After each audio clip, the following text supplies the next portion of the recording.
Señor, tú nos has sido refugio de generación en generación.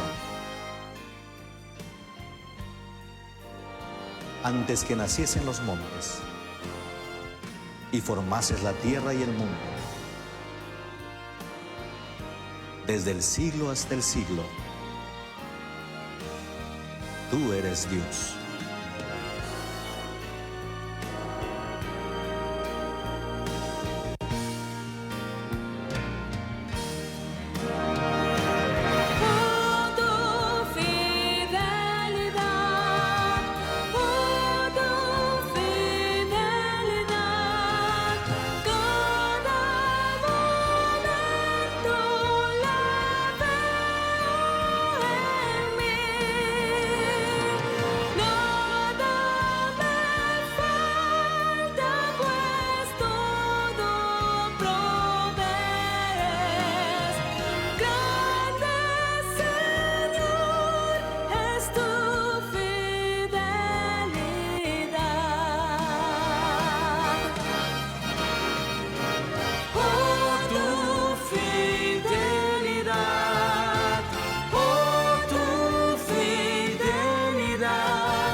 Bienvenidos a nuestra segunda conferencia del doctor Carlos Banninger.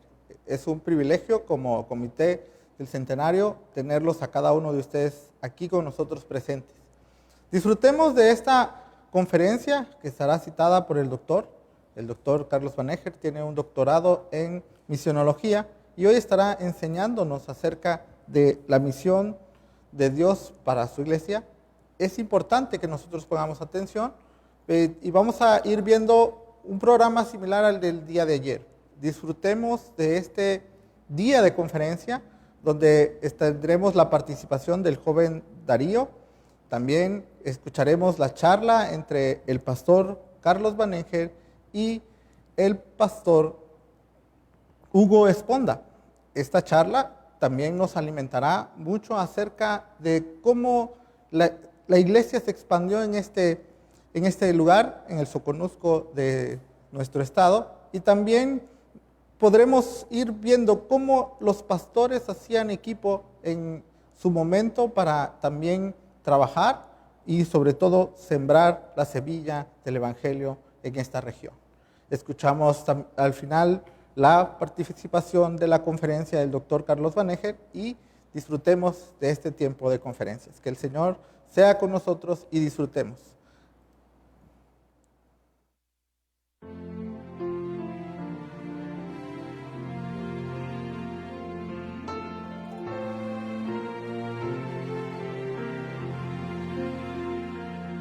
Oh Cristo, te adoro, te acepto por fe. Por ti los caminos de mal ya dejé, de gracia salvaste mi alma, Señor. Por esto de hinojos te rindo mi amor. En la en la cruz, yo primero vi la luz y las manchas de mi alma yo lavé. Fue allí por fe, do vi a Jesús y siempre con él feliz seré. En la cruz, yo primero vi la luz y las manchas de mi alma yo lavé. Fue allí por fe, yo vi a Jesús y siempre con él feliz seré. Y siempre con él feliz seré.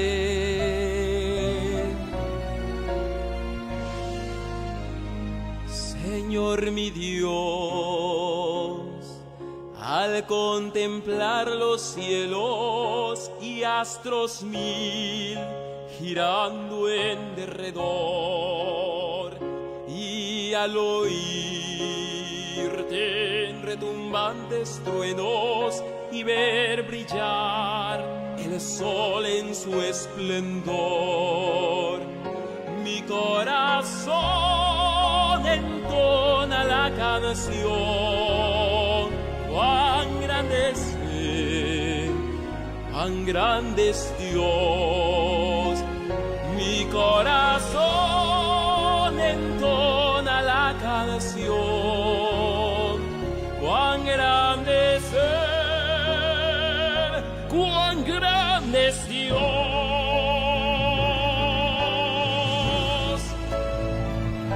Mi corazón entona la canción. Cuán grande es Él, cuán grande es Dios. Mi corazón entona la canción. Cuán grande es Él, cuán grande es Dios.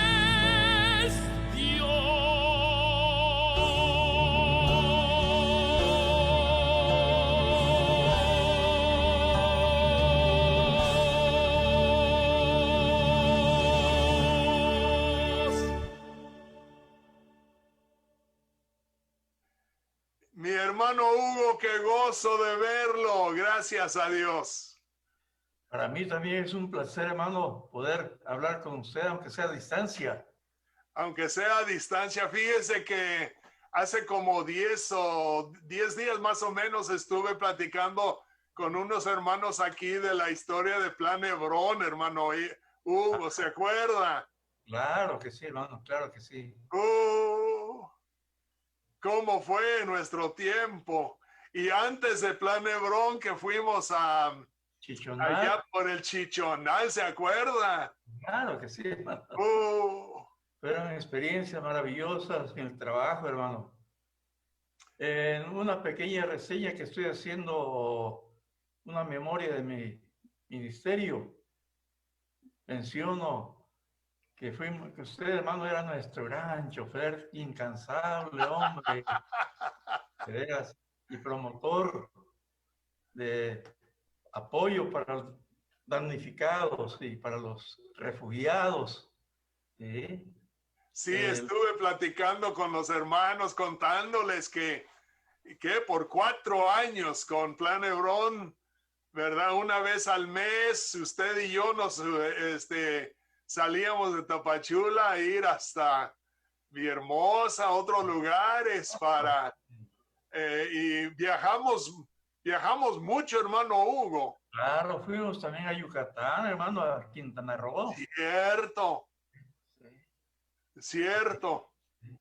Gracias a Dios. Y también, hermano Hugo, fíjese que yo he compartido cuántas veces con muchas personas el libro de la historia del presbiterianismo en Chiapas. Qué gozo es para mí que usted lo logró publicar y luego escribió otra parte, creo, ¿verdad? La segunda parte, que es más bien la estructuración de la obra a nivel Estado. Sí. Pues me da mucho gusto saber, hermano Hugo, que usted está escribiendo algo de su historia, de su personal. Sí. Sí. Bueno, como ahora ya no tengo que hacer, hermano, estoy sentado todo el tiempo, pues estoy escribiendo algunas herejías, pero escribiendo algo. Sí. Así es. Hace poco los hermanos, con lo que están haciendo, una labor muy hermosa para el centenario, me pidieron algunas fotos y ahí encontré una foto de usted ahí en el campamento, con la casa detrás y usted parado en la cancha. Ajá. Fueron años muy hermosos trabajar juntos. De veras, hermano, son inolvidables. Sí, son inolvidables. El compañerismo que gocé con usted, hermano, de veras. Sí, en todo lugar puedo platicar, dar constancia, testimonio de lo que, cómo trabajaba usted, hermano, con tanta fortaleza, hermano, que... Y usted con mucha paciencia. Yo me acuerdo una vez veníamos, ya regresando a casa por el camino de Motocintla, bajando por ahí, todas esas curvas a Huixla, y los dos con un sueño, porque ya casi 24 horas que no habíamos dormido, y platicando, cuando me doy cuenta que yo hablando en inglés. Y usted decía, sí. Sí, hombre, de veras. Tantos viajes que hicimos. Muchos. Cuando fuimos a Ostoacán, ¿se acuerda, hermano, que nos llegaba la arena movediza a las rodillas? Sí, ¿se acuerda qué cosa? Después del Chichonal y una situación tan difícil y que fueron 11 colonias que desaparecieron. Sí. Y ahí estaban todos, ¿se acuerda? Todos los hermanos ahí, pero en una situación muy difícil. Sí, hermano, así es. He leído sus libros, hermanos, y me da mucho gusto leer. ¿Sí? Gracias. Pero gracias a Dios, mire, hermano Hugo, ¿quién iba a pensar cuando estábamos trabajando juntos por ahí, verdad? En varias formas, en los 70, los 80, que la iglesia presbiteriana iba a crecer como ha crecido en el estado de Chiapas. Bien. ¿Quién iba a pensarlo? No, de veras, ha sido... Y el ministerio, fue clave el ministerio de hermano Kemper y del hermano Van Engen, para que la iglesia tuviera ese desarrollo. Y ahora ya está más estructurada, ya hay varios sínodos, muchos presbiterios, pero fue clave la manera como desarrollaron su ministerio, usando a las personas autóctonas para que ellos fueran. Y eso fue clave, hermano. Eso fue clave, mucha sabiduría en ese aspecto. ¿Sí? Sí, y el énfasis que ellos pusieron, y también los primeros, bueno, primero los primeros 5 pastores y ya después 10, 12, los pastores como usted, inclusive, el énfasis de la formación de líderes con un compromiso para la evangelización y el crecimiento de la iglesia. Algo muy especial y único de la iglesia de Chiapas. Así es, hermano, sí. Del trabajo de los misioneros. Único. Porque ha habido muchos misioneros que han hecho buen trabajo, pero la forma como lo hicieron los Kemper y los Van Engen es muy diferente, muy próspera, muy fructífera. y porque era el gozo de ellos trabajar así en forma muy colaborativa, ¿verdad? De mucha amistad, viajando y trabajando juntos. Me gustó mucho la expresión del hermano Kempers, que decía que en las reuniones de presbiterios no había ese lenguaje de ustedes y nosotros, sino solo de nosotros. Se sentían Exacto. parte de Chiapas ellos. Y eso fue clave. Eso fue clave.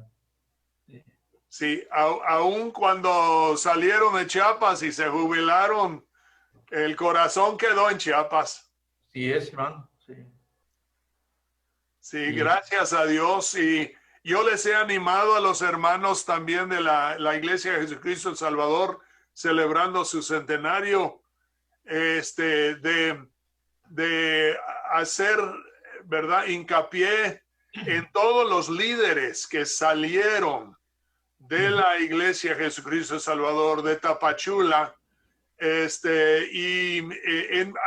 porque por el ministerio y para verdad, obra del ministerio tanto en Chiapas como alrededor de México y hasta en Estados Unidos. Y verdad, los líderes que surgieron, es una historia hermosa, yo creo. Sí, claro, sí, hermano. Hay muchos líderes chiapanecos en el norte, en muchos presbiterios, y son estimados, son apreciados por la forma como desarrollan el ministerio, como lo aprendieron aquí. Sí, sí, y así yo también, así aprendí yo en los años que estuvimos juntos. Yo en realidad de chamaquito que era yo, allí me formé y allí aprendí, y en base de lo que yo aprendí en Chiapas, yo comencé el programa doctoral latinoamericano a nivel, verdad, doctoral para todo el continente, pero lo que usé de patrón fue la iglesia de Chiapas. Así es, hermano. Sí. Gracias a Dios. No sé si te acuerdas cuando íbamos para Ostoacán, de Pichucalco a Ostoacán, que se fue a golpear un Volkswagen en su casa. ¿Se acuerda usted? Sí. ¿Se acuerda cuando me pidió que yo le pasara la 38? Sí, ahí lo tenía en el carro. Y siempre yo me admiro cómo es que de un momento al otro ahí aparecieron los hijos del Señor. ¿Sí? Y subieron el Volkswagenito en el camión y se fueron. Sí. Y nosotros, ¿verdad? Con el carro dañado. Sí, con el radiador dañado. Exacto. Le pusimos chicle y ya con eso. Sí, se aguantó un rato. A llegar hasta Ostoacán. Sí, así es. Pero el Señor nos protegió de veras. De veras que sí, hermano. Así es fiel el Señor, hermano, con sus siervos. Es fiel el Señor. El otro día estuve hablando con algunos de los misioneros de la Iglesia Reformada, ya jubilados, que trabajaron en los Altos de Chiapas, platicando de los, en realidad, miles de kilómetros que a través de los años, pensando en 100 años, kilómetros que hemos viajado, y usted y yo y los demás, cómo el Señor nos ha protegido. Nunca tuvimos accidentes lamentables, hermano. Tremendo, ¿verdad? Tremendo. El hecho de estar platicando ahorita es prueba de la gracia, de la protección de Dios, hermano. Gracias a Dios, cierto. Bueno, y sí, le animo a seguir escribiendo. Usted escribe muy bonito, muy bien, se entiende perfectamente bien. Y para mí que hay mucho de la historia que no es solo historia, es obra del Espíritu Santo. Mucho de la historia que es importantísimo que quede escrita la historia. Así es, hermano. Es importantísimo apoyar la iglesia con obras como esas. Sí, hermano, yo lo entiendo. Siento que así es. En esta época de la pandemia, también yo he estado, ¿verdad?, elaborando algunas obras y escribiendo, porque ¿qué más va a hacer uno? Uno no puede salir. Pero gracias a Dios por la tecnología que nos podemos saludar. Claro que sí, hermano, claro que sí. Gozo, gozo en mi corazón, en mi corazón, en mi corazón. Yo tengo gozo, gozo en mi corazón, porque Cristo nos salvó. Tengo grande alegría poder volver a ver tu rostro, Carlitos, y contemplarte y escucharte, ver cómo Dios te aguarda. Y hoy nos da la alegría de poder escuchar la voz de Dios a través de ti. Esperamos que seas muy bienvenido. Te amamos con todo nuestro corazón. Y en especial, y en nombre de mi familia, Hernández Ballinas, recibe un abrazo. Tú y tu querida familia, a quien tantos amamos. Dios te bendiga y te siga usando. Todo para la gloria de Dios. Amén. Hola, soy Josefa García López, hija de Raimundo García Abarca y su esposa Rosita López. Nosotros conocimos a sus padres en Tapachula con todo cariño y nos da mucho gusto saber de usted, que es hijo de ellos, y les amamos con todo cariño en el nombre de Cristo Jesús. Amén. Regocijaos en el Señor siempre, otra vez digo regocijaos. Habla la hermana Adelina Aguilar, viuda de Velázquez, saludando al hermano Carlitos y la hermana Juanita, su esposa, y sus hijas. Es para nosotros saber, toda la iglesia, de que usted va a estar en la transmisión dando su mensaje. Que Dios lo bendiga, hermano, y lo esperamos.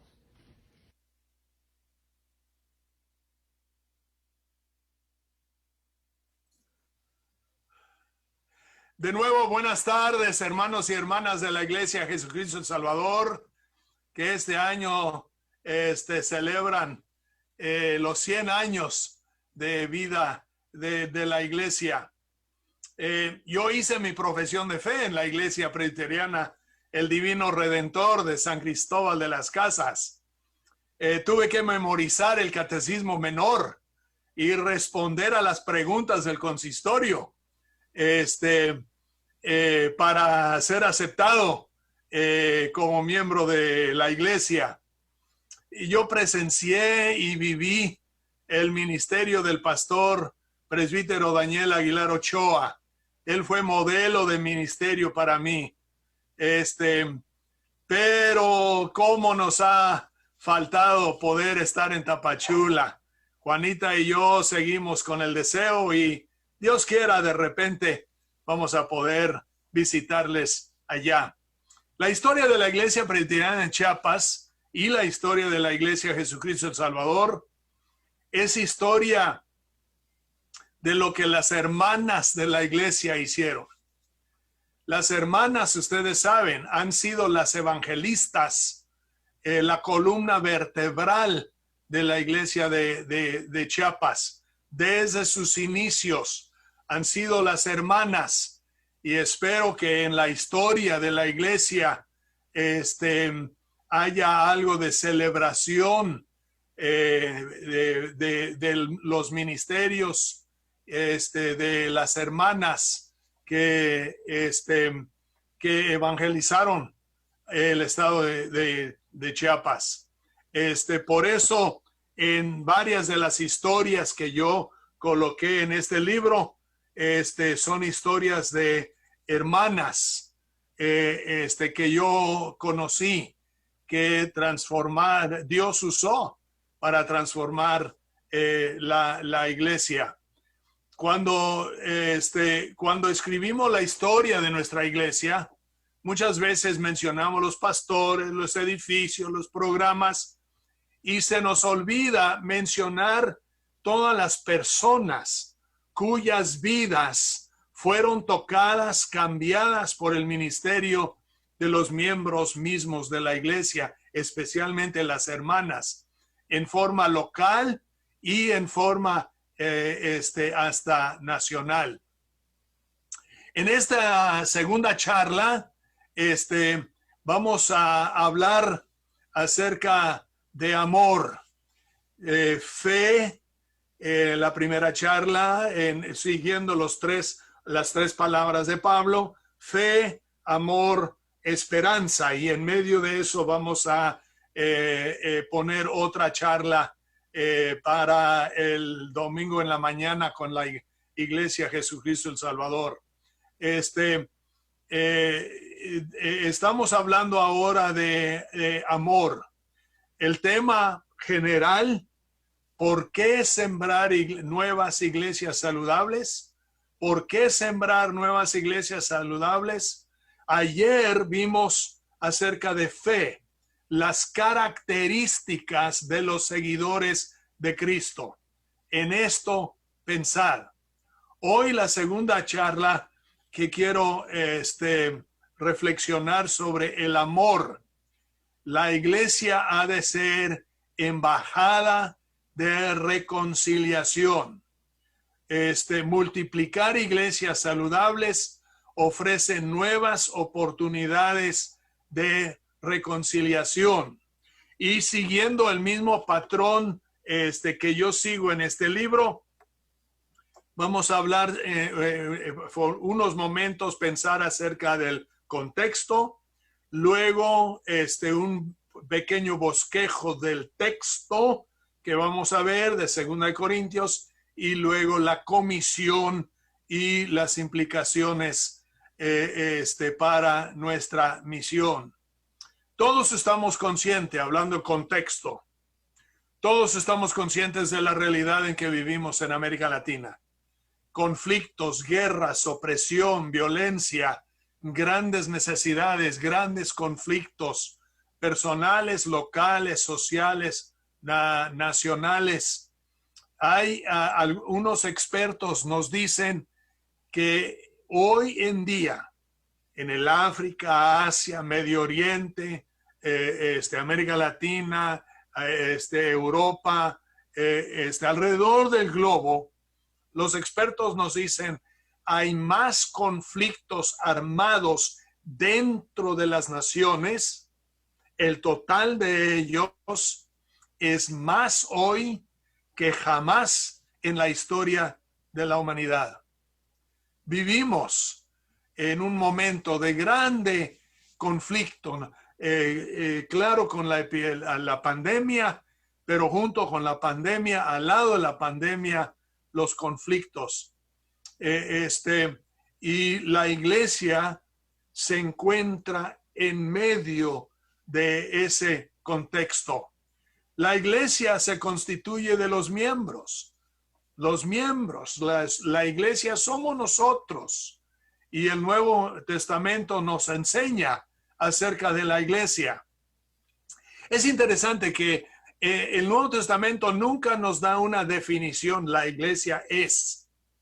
Lo que el Nuevo Testamento nos da son fotografías, una serie de fotografías, metáforas, fotografías de lo que es la iglesia. Hay por lo menos 96 de esas. Ustedes seguramente conocen algunas de esas.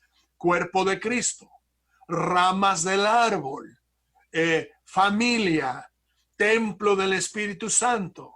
Vosotros sois la sal y luz a las naciones. Metáforas. Y las metáforas tienen dos propósitos.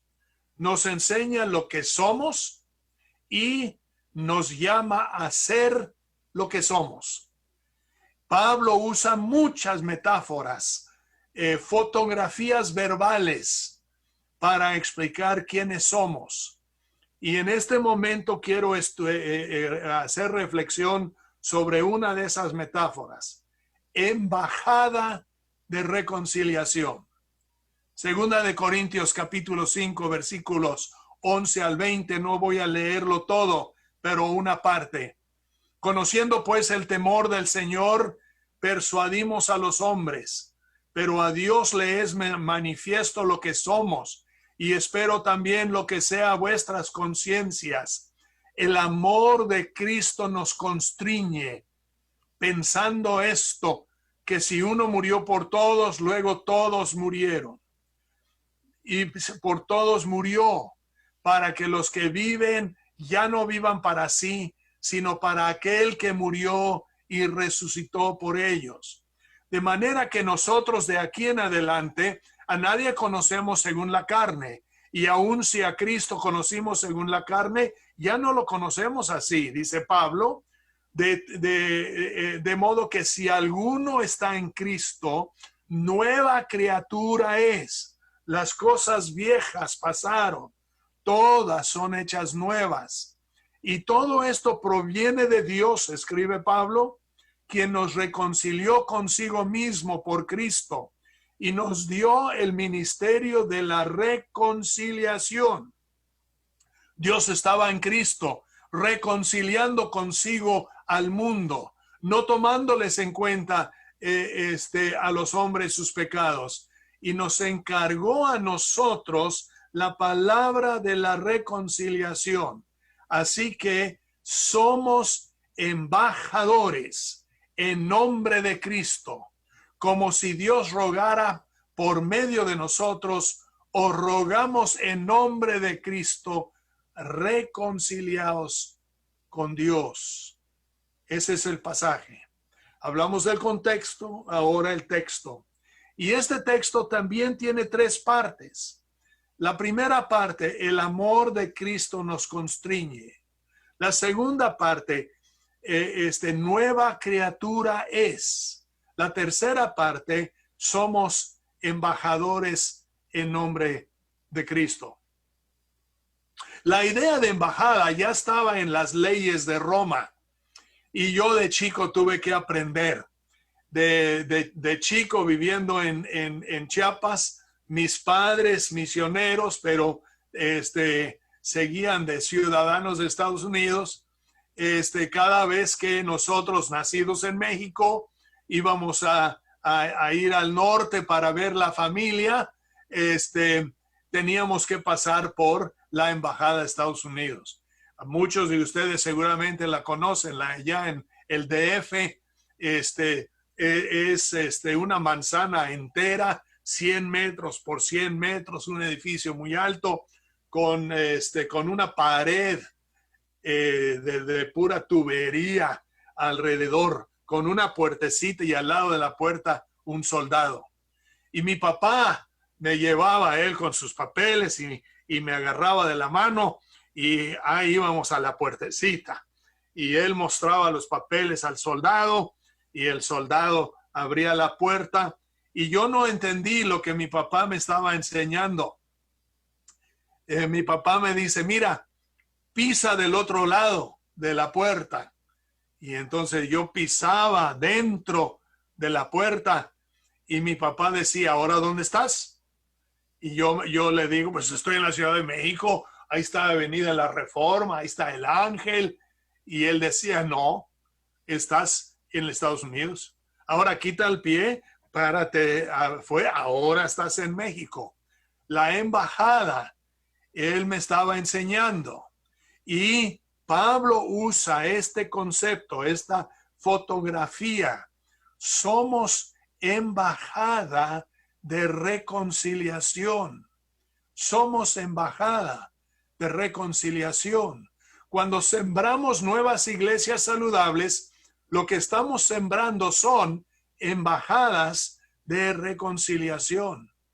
La primera parte entonces del pasaje, capítulo 5, versículos 11 al 15, dice, uno murió por todos, así que todos murieron, para que los que viven ya no vivan para sí, sino para aquel que murió y resucitó por ellos. El amor de Cristo nos constriñe. Es por amor de Cristo.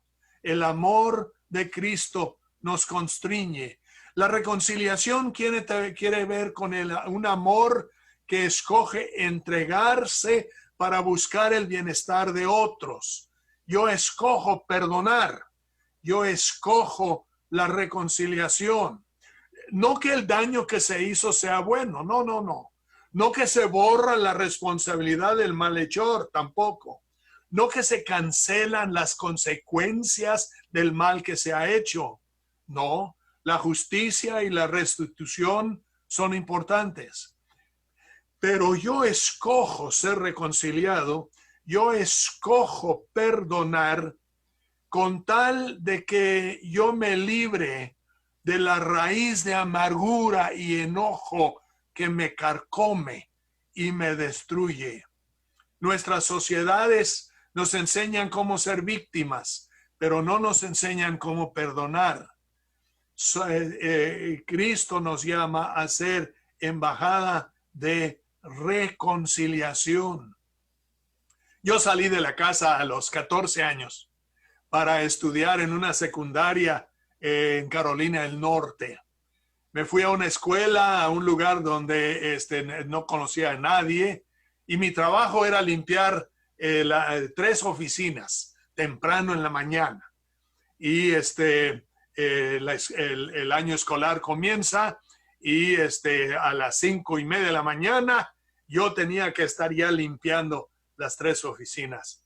Y me subo al tercer piso de un edificio y voy buscando las oficinas que voy a limpiar y veo a un muchacho, un joven.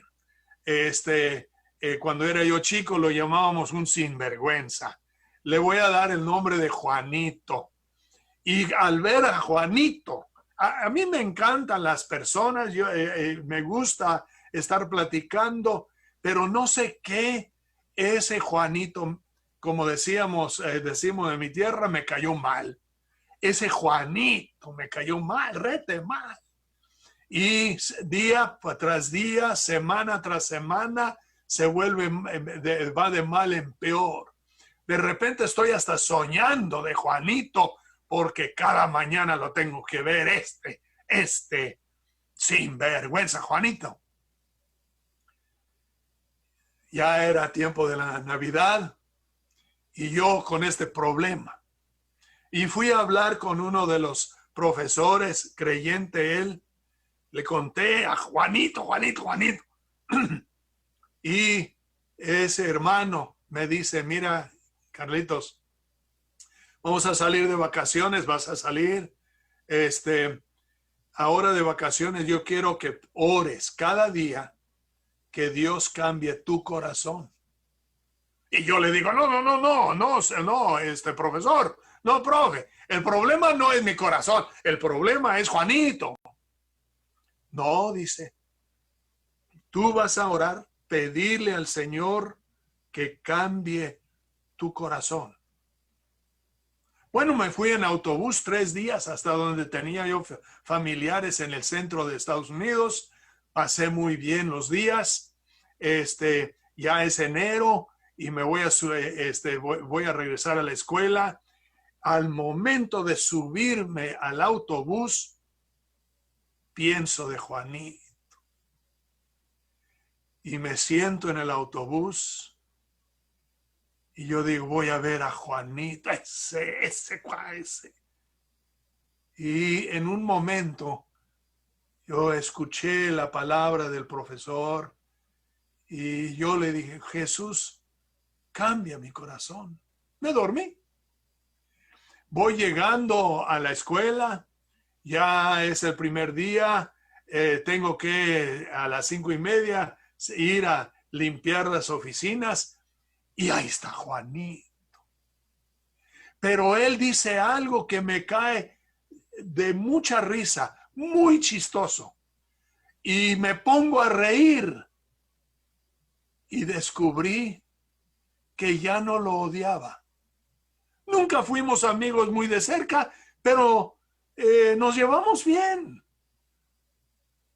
¿El corazón de quién cambió? El corazón ¿Quién cambió? El cambio del corazón. Yo escojo perdonar. La segunda parte que Pablo nos enseña es nueva criatura somos. Nueva criatura somos. Porque el Espíritu Santo cambia nuestro corazón. La forma de cambiar nuestras vecindades, nuestras ciudades y nuestras naciones es el cambio de corazón. Podemos cambiar las estructuras, podemos cambiar las leyes, pero nada cambia, pienso yo, si no se cambia el corazón. Y entonces, en tercer lugar, Pablo nos da el tercer punto, porque Dios nos ha dado el ministerio de reconciliación. Versículos 18 al 20. El ministerio de reconciliación. Y hay tres verdades aquí en esta parte del estudio, del pasaje. Dios estaba con Cristo reconciliando consigo al mundo. Nos encargó a nosotros la palabra de reconciliación, como si Dios rogara por medio de nosotros, ya con el corazón cambiado, reconciliaos con Dios. Embajada de reconciliación. En nuestras ciudades, nosotros somos, como seguidores de Cristo, los que nos comprometemos a buscar el fruto del Espíritu en nuestras familias, vecindades, ciudades, el fruto del Espíritu, amor, gozo, paz, paciencia, benignidad, bondad, fe, mansedumbre, templanza, justicia, compasión, el valor incalculable de la vida humana.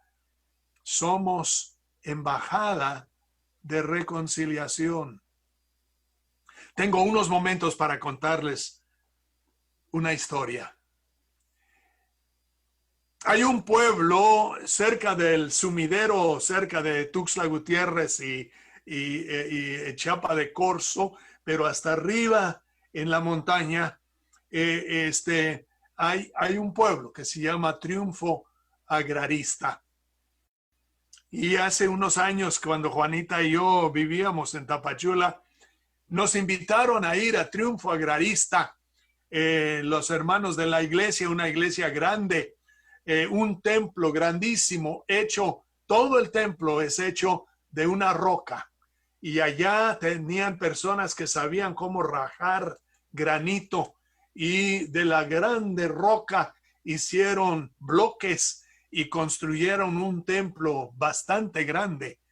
Y nos invitaron a ir toda una semana, dar clases a maestros de escuela dominical.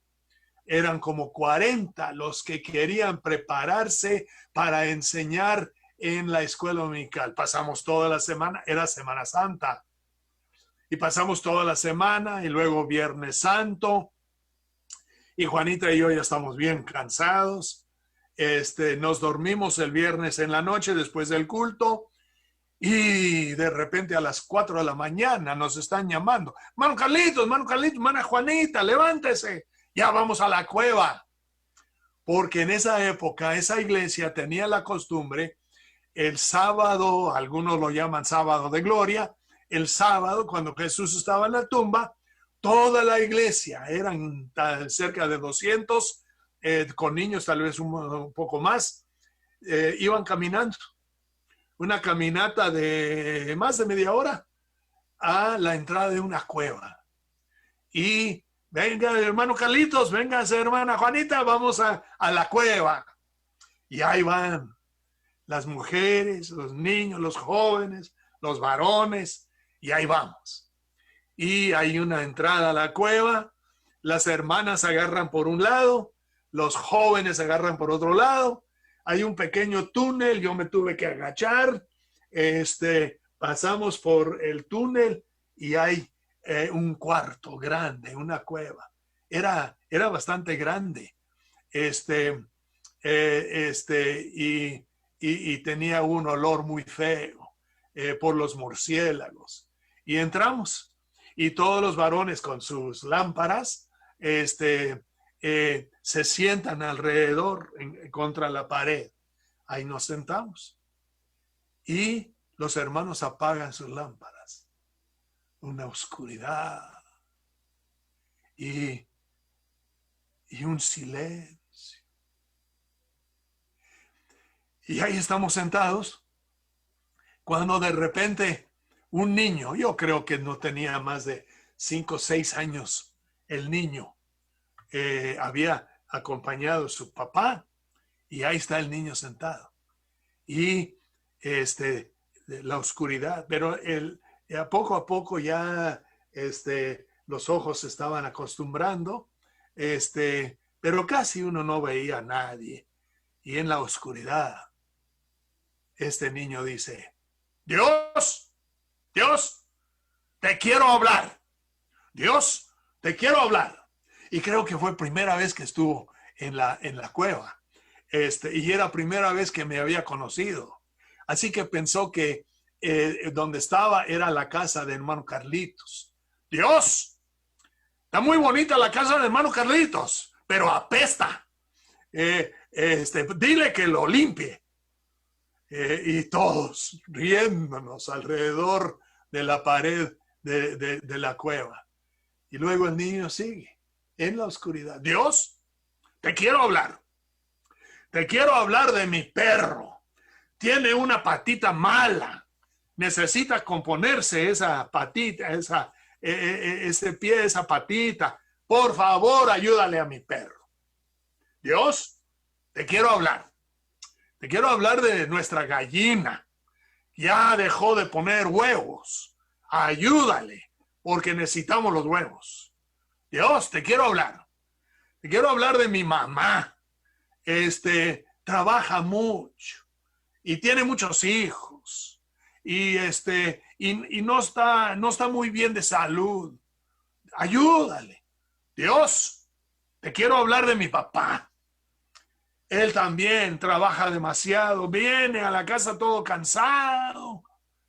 Y ahora ya alrededor del cuarto de la cueva, nosotros, los varones, ya nos estábamos riendo. Estábamos escuchando el corazón de un niño, poniendo su vida delante de Dios. Y un silencio, todos los varones, por este niño casi intercediendo por su vida y su familia. Y luego el niño dice: les cuento una historia de verdad. Fue una experiencia que me cambió la vida y me cambió mi corazón.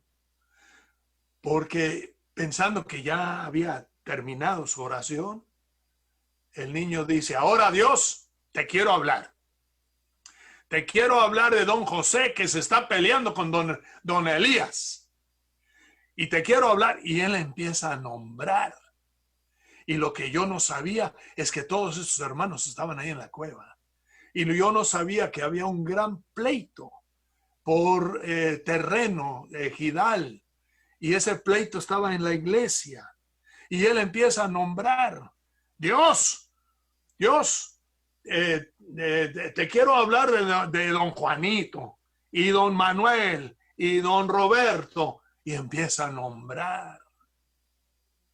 Y ahora sí los varones, bien quietos. Algunos dicen, así hacen. Y de repente el niño dice: bueno, Dios, ya te lo dije todo. Dile a hermano Carlitos que limpie su casa porque apesta. Amén. Y luego un silencio.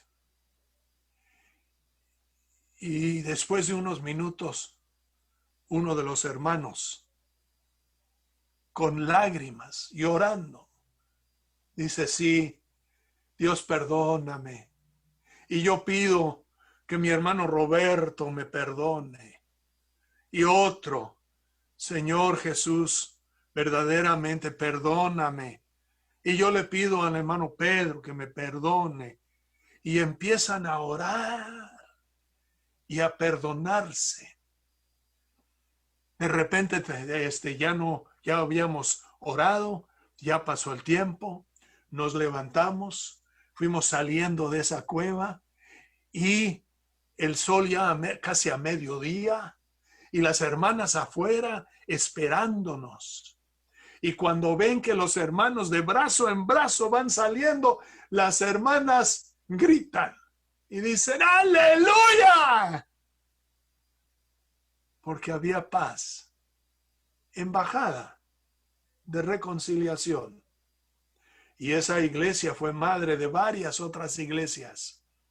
Después de esa reconciliación, esa cueva fue embajada de reconciliación. Hermano y hermana, ¿a quién necesitas perdonar? ¿Y a quién necesitas pedir perdón? ¿Cómo es que puedes permitir que el Espíritu Santo cambie tu corazón? Cuando sembramos iglesias, sembramos embajadas de reconciliación. ¿Quién? Mañana, pasado mañana, esta semana, ¿quién va a entrar en tu embajada? ¿Quién pisa en tu embajada? ¿Será que va a sentir y experimentar reconciliación? Nuestro mundo necesita la reconciliación, pero comienza con reconciliación con Dios. Y el cambio de corazón, nueva criatura es, para que esa nueva criatura, junto con otras nuevas criaturas, lleguen a ser embajada de reconciliación. Y el mundo, nuestras ciudades, nuestras vecindades, nuestras familias, necesitamos todos la presencia de una embajada de reconciliación. Que Dios les bendiga.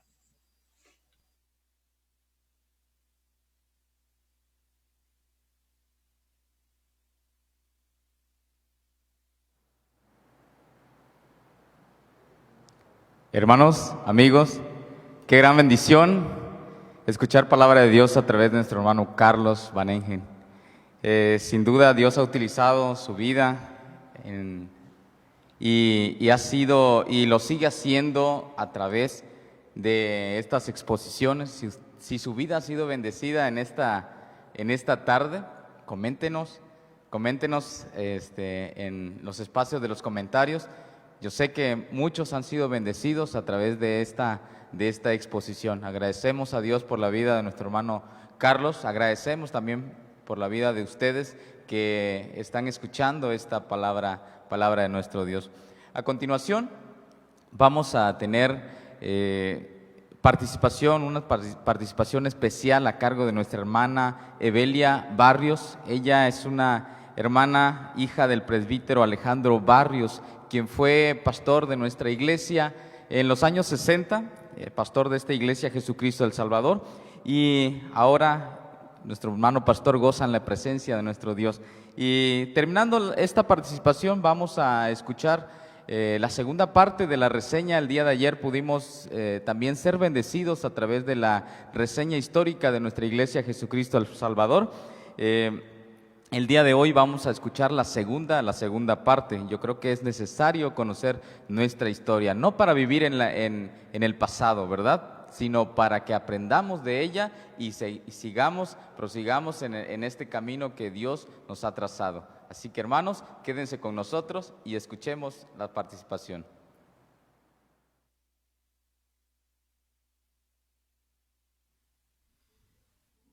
El tema de mi canción.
¿Sabías que nuestra iglesia Jesucristo Salvador ha tenido desde su fundación hasta la celebración de nuestro centenario la dirección de 19 pastores? El primer pastor fue el reverendo José Coffin, quien cuidó de ella de 1920 a 1940, es decir, 20 años. Es quien más años ha pastoreado a la iglesia. Durante su periodo se llegó a tener presencia en muchos lugares, ya que con su método de ruralismo podía dar atención a las nacientes congregaciones. El segundo pastor fue el presbítero Genaro de la Rosa Escobar, quien dirigió la iglesia en dos periodos, el primero de 1940 a 1950 y el segundo de 1959 a 1965, haciendo un total de 16 años. Desde su conversión en 1923 se integró al trabajo de la iglesia ocupando los cargos de capellán y presidente de la Brigada Soconusco, institución que emanó de la iglesia para brindar atención y cuidado médico a los enfermos de escasos recursos. Ocupó por muchos años la tesorería de la iglesia y secretaría permanente del consistorio.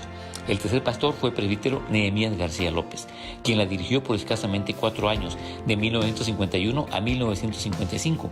En su periodo se construye el segundo templo. Él propuso el nombre que hoy llevamos, Jesucristo el Salvador. El cuarto pastor fue el presbítero Bartolomé Solórzano Gordillo, de 1956 a 1957.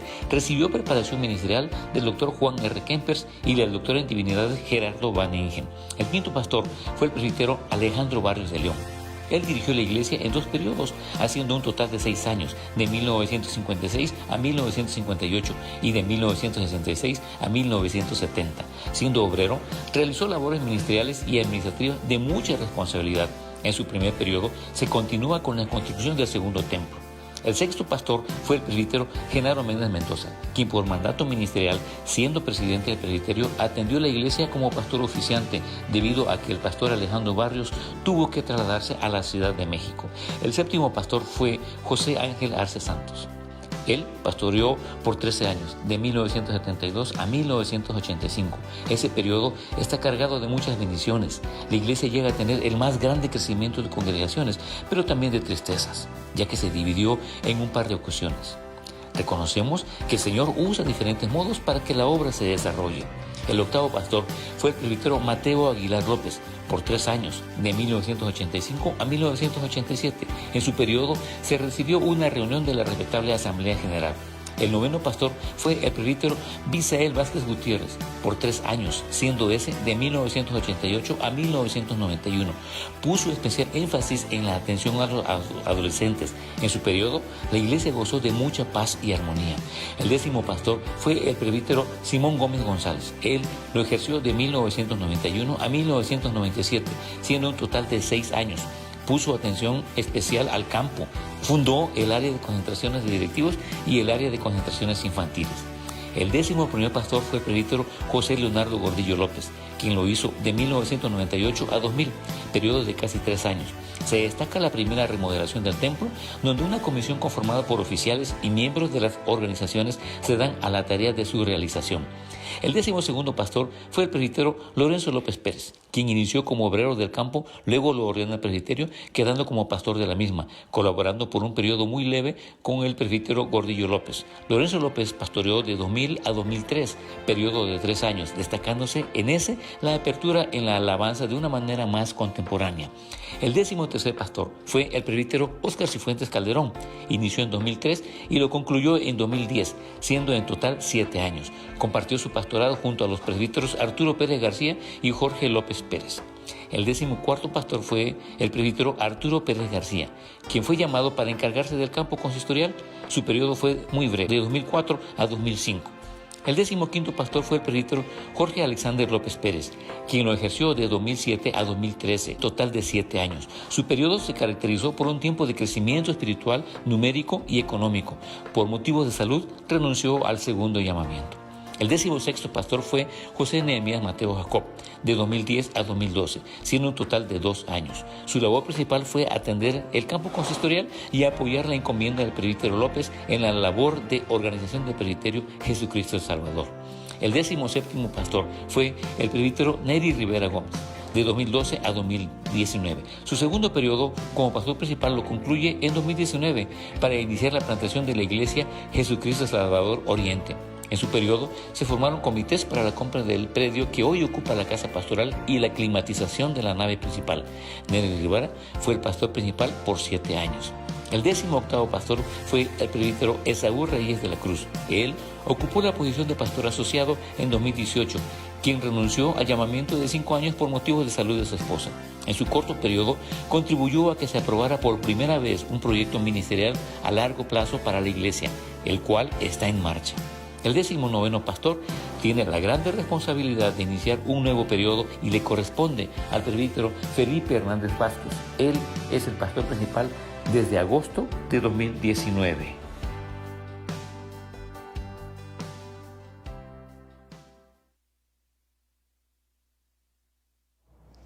Damos gracias a Dios porque nos pueden acompañar en este ciclo de conferencias. El comité organizador, el comité del Centenario, está agradecido con cada uno de ustedes que nos siguen a través de nuestra página oficial de Facebook de la Iglesia Jesucristo del Salvador y que están escuchando con nosotros esta serie de conferencias, este ciclo de conferencias. Los invitamos a que el día de mañana continúen con nosotros con la tercera parte del ciclo de conferencias y también podamos disfrutar de las historias, de las charlas, de las anécdotas que el pastor Carlos Banneger está compartiendo con nosotros de nuestra historia, de la historia de las iglesias que fueron fundadas a raíz de todo este movimiento que surgió hace 100 años. Los invitamos también para que juntos compartamos nuestra transmisión el día de mañana. Estamos también invitándolos a que si usted quiere adquirir los libros, el libro de Misión y Comisión, Historias de mi Tierra, escrita por el doctor Carlos Banneger, y el libro Principios de Compañerismo Misionero en Chiapas, igual de autoría del doctor Carlos Banneger. Aquí en la Iglesia Jesucristo del Salvador tenemos una librería, la librería GES, y aquí, a través de la librería GES estaremos nosotros ofreciendo estos libros. En la pantalla aparecerán los números de teléfono donde usted puede llamar para que les demos información acerca de esto, que es material de donde el doctor está compartiendo o desde donde el doctor está compartiendo el ciclo de conferencias. Este ciclo de conferencias está siendo impartido por el doctor Carlos Banneger desde el libro Misión y Comisión, Historias de mi Tierra. Que el Señor sea con nosotros, que el Señor los bendiga, Dios sea con ustedes. Dios los bendiga.